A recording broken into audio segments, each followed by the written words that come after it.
Hey, did you take part in International Women's Day earlier this month?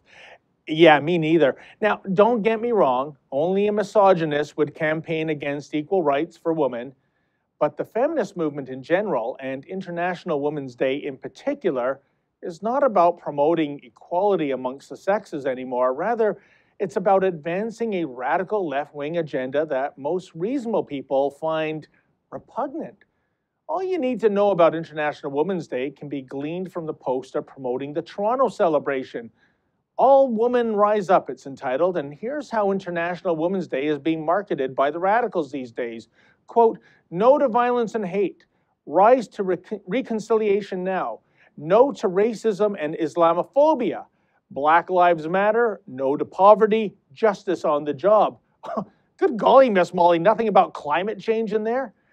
And I don't mean to be a nitpicker here, but why does Islamophobia warrant special mention when it comes to singling out discrimination against a particular faith group, especially since anti-Semitism is far more prevalent these days?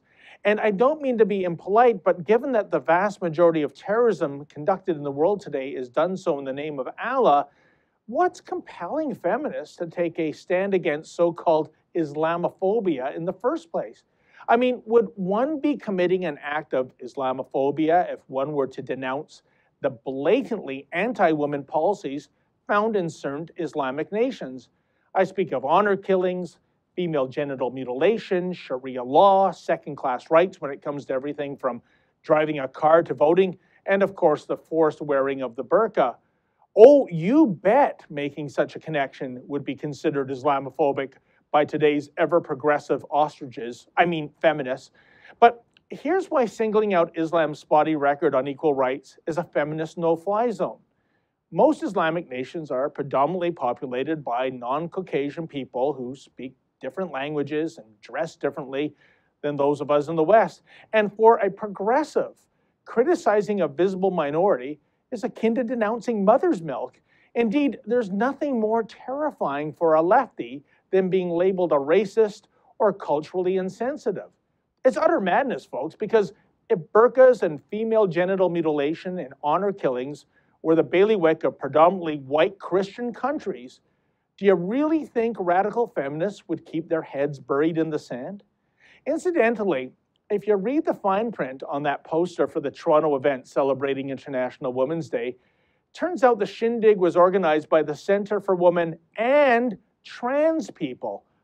Apparently the only men hardcore feminists embrace are former men now posing as Franken females, but feminists should pay heed to the saying, be careful what you wish for.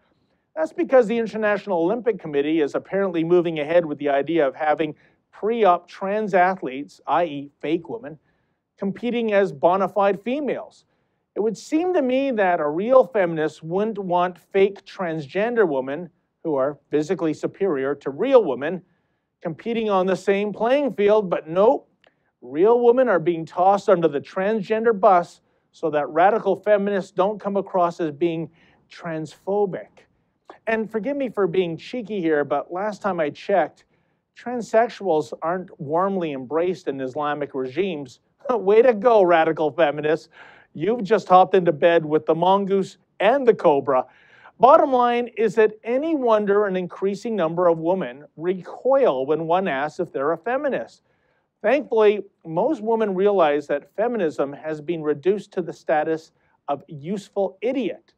Sad but true, feminism today is a movement that's actually being co-opted by the very people who openly despise women. For the Rebel.media, I'm David the Menzoid Menzies.